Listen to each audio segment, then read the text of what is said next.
In Psalms 3, Psalm of David when he fled from Absalom his son. Yahweh, how are they increased that trouble me? Many are they that rise up against me.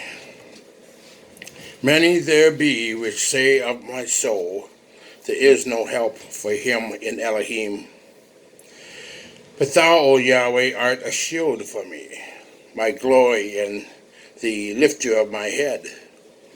I cried unto Yahweh with my voice, and he heard me out of his holy hill. I laid me down and slept. I awoke, for Yahweh sustains me. I will not be afraid of 10,000s of people that have set themselves against me round about. Arise, O Yahweh, and save me, O my Elohim, for thou hast smitten all my enemies upon the cheekbone. Thou hast broken the teeth of the ungodly. Salvation belongs unto Yahweh. Thy blessing is upon thy people. Do you live with consequences? We've perhaps you even heard of the old TV show, Truth or Consequences. One day a mother explained to her 5-year-old daughter that if she chose to disobey her, she would have to live with the consequences. Oh, Mommy, she said, with a terrified look on her face, please don't make me live with the consequences. I want to live here with you.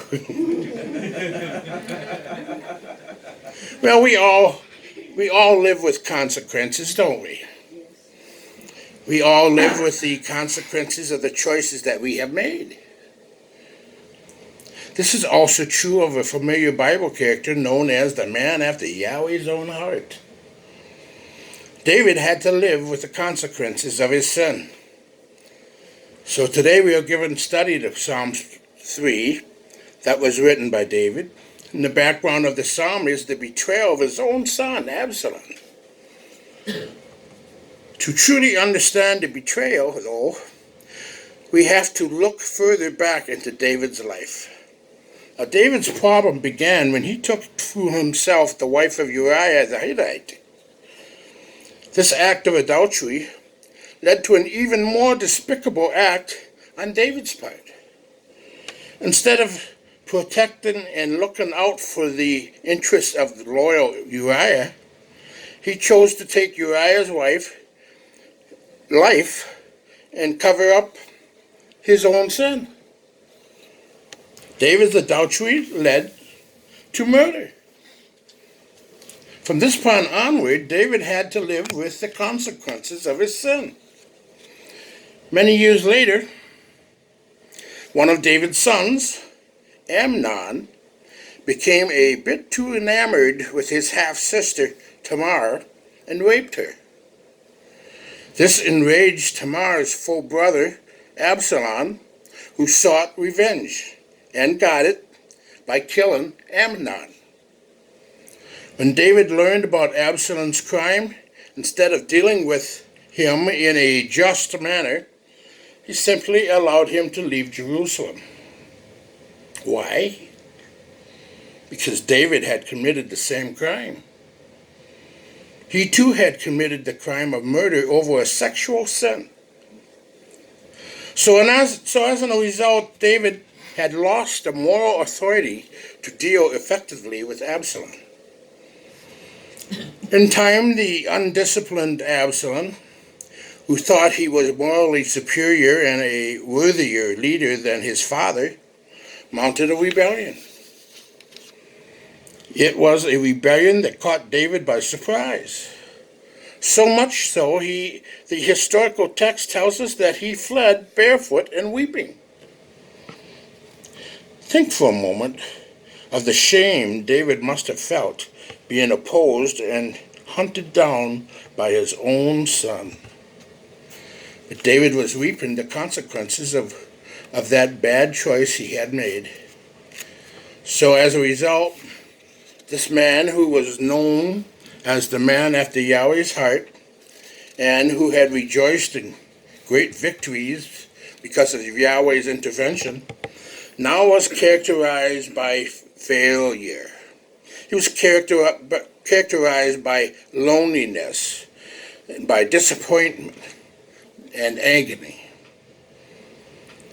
Has that ever been true for you?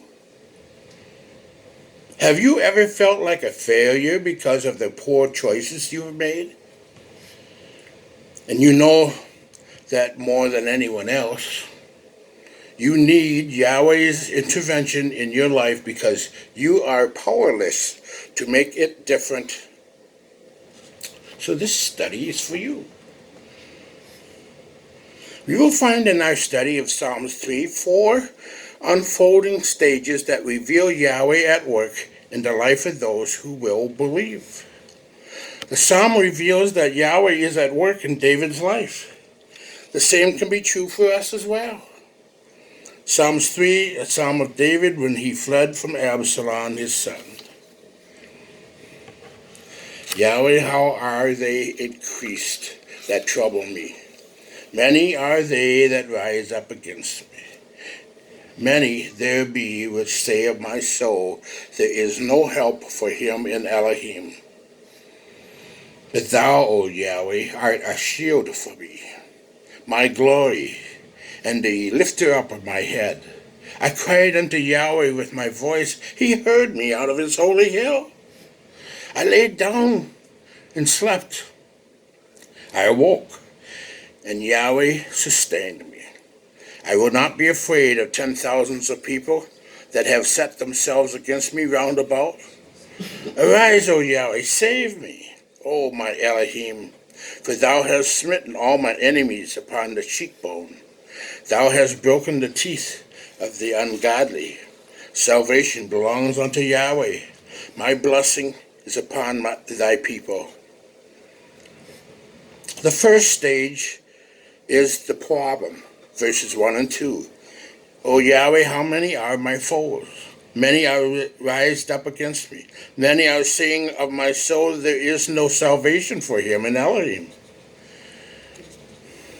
There are times when we feel outnumbered. David cries out to Yahweh because he was dealing with the rising tide of disloyalty. Both family and friends turned against him. Now they are enemies and they surround him. It was a real mess. It all seemed so hopeless. You know, there are times when we feel like giving up hope. David's enemies were saying that Yahweh had given up on him. Yahweh was not going to deliver him. These are words that make a profound emotional impact, don't you think? It's not only seemed hopeless, but it was communicated to him that he was hopeless. Have you ever felt like that? The situation was hopeless. You felt hopeless. This brings us to the second stage, a presence, in verses 3 and 4. But you, O Yahweh, are a shield upon me, my glory, and the lifter of my head. I cried aloud to Yahweh, and he answered me from his holy hill. It is at this point that David becomes Yahweh-centered. We must realize that Yahweh's protection is all-encompassing. We must realize that Yahweh's protection holds and surrounds us. David refers to Yahweh as his shield. The shield was an instrument of defense. And so David understood that Yahweh was his defense. David knew this because of Yahweh's very own words to Abraham in Genesis 15, verse 1. After these things, the word of Yahweh came unto Abram in a vision, saying, Fear not, Abram, I am thy shield, and thy exceeding great reward. Notice how David describes Yahweh, though. He is a shield about him. He is shielded on all sides. The protection is from above and from beneath and from around, without and within. So even though David is feeling the pressure of being surrounded, he also recognizes that his protection is even better. David then refers to Yahweh as his glory. What's interesting about this proclamation is that it has nothing to do with David, everything to do with Yahweh. David's hope is not wrapped up in himself. His hope is wrapped up in Yahweh's presence. When we are passionate for his presence, we have all that we need. When we are Yahweh-centered, when it is Yahweh's presence that we truly desire, we are in the right place. It's like when Paul writes to the Corinthians in 1 Corinthians chapter 1, verse 31, that according as it is written, he that glorieth, let him glory in the Lord. David may have been a failure, but he knows he doesn't have to stay that way. He realizes that earthly esteem is transient and fickle. But if what he truly desires is Yahweh's heart, if what he truly desires is the presence of Yahweh, then he is on the right track. And the same is true for us. If we truly desire Yahweh's heart, Yahweh will meet us. Yahweh gives us an upward outlook when we can't look up. David doesn't have to stare at the ground reminiscing on his failure. He can raise his eyes, because it is as if Yahweh puts his hand on David's chin and lifts up his head. And Yahweh does the same for us. He lifts us up in the midst of rejection and dejection, when we feel weak, unable to, and incapable, and diabolical scheme seems to be taking us down. We find that Yahweh uses these for his glory.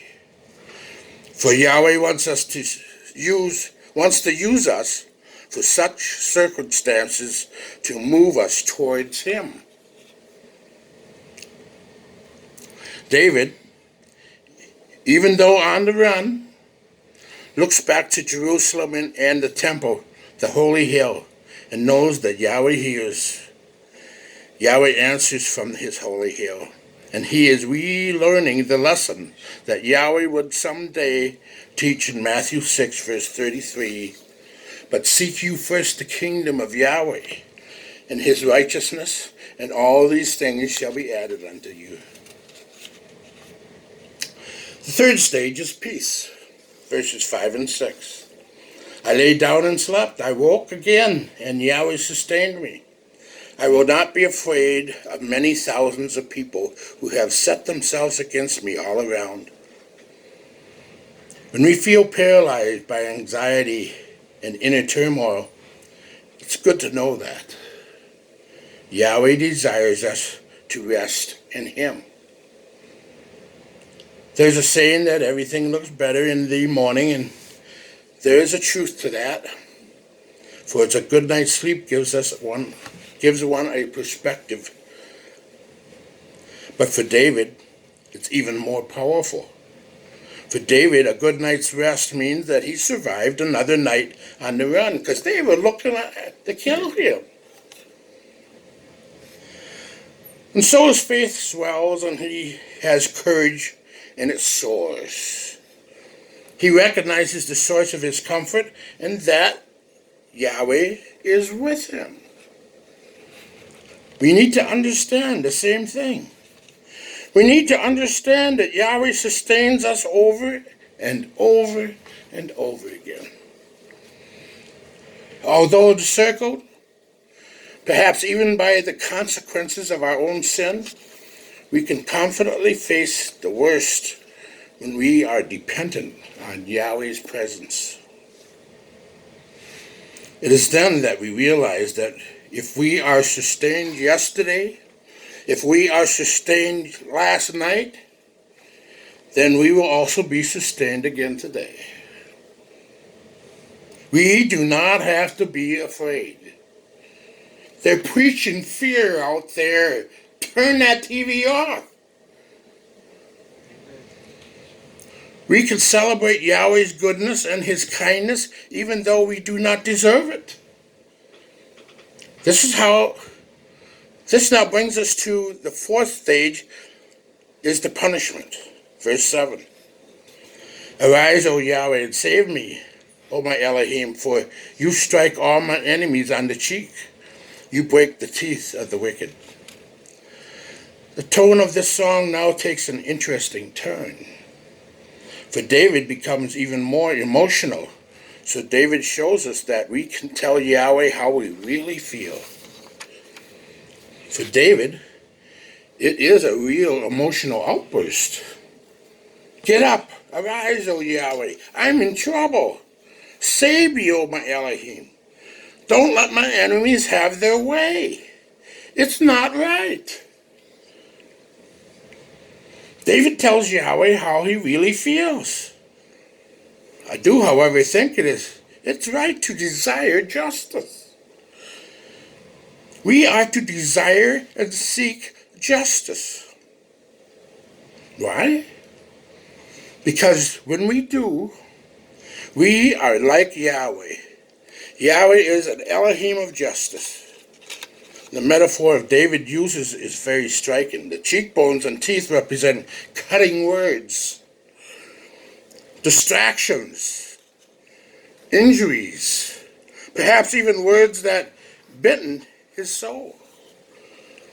Strike them down, Yahweh, where they have stricken me. David has been ridiculed and is the subject of an evil scheming. So David simply asked Yahweh to make it right. Notice David is not looking for the opportunity to make it right himself. He asked Yahweh to do it. He asked Yahweh to do it because salvation belongs to Yahweh. This is why David finishes the song with, salvation belongs to Yahweh. Your blessings be on your people. David knows full well now that without Yahweh, there is no solution. At least, there is no solution worth having without him. So let us learn from this, his example, and celebrate salvation. In Matthew 11:28, come unto me, all you who labor and are heavy laden, and I will give you rest. Take my yoke upon you and learn of me, for I am meek and lowly in heart, and you shall find rest unto your souls. For my yoke is easy, and my burden is light. Encouragement, an easy yoke. There was a school teacher that was sharing that very text with her young pupils. My yoke is easy.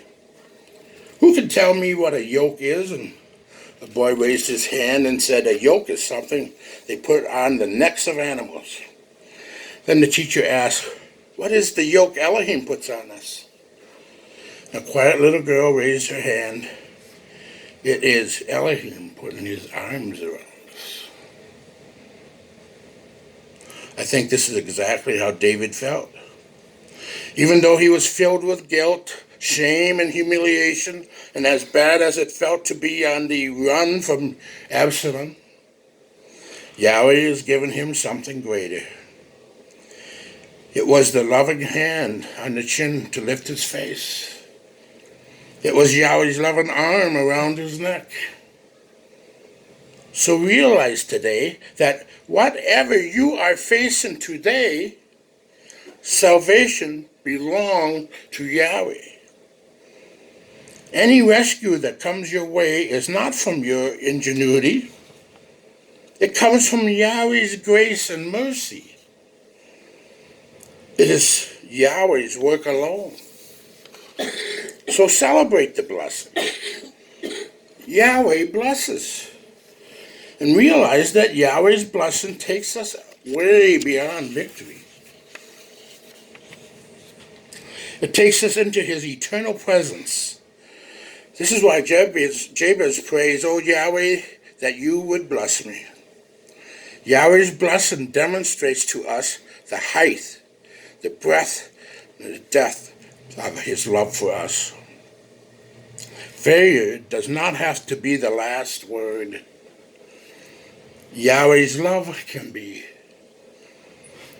Salvation belongs to Yahweh. So failure is not the last word. Our problems are not the last words. Loneliness is not the last word. Guilt and shame are not the last words. Rejoice in that. Salvation belongs to Yahweh. So rest in Yahweh, even if the circumstances have your head spinning. Realize that Yahweh will make a way. Salvation belongs to Yahweh. Seek to be in Yahweh's presence. Let him be your glory and the lifter of your head. Let him do in you what will be for your best. Salvation belongs to our Elohim, who sits upon the throne, and unto the Lamb, praise and glory, wisdom and thanks, honor and power and strength be to our Elohim forever and ever. May Yahweh shower you with blessings and lift your head. Yahweh bless.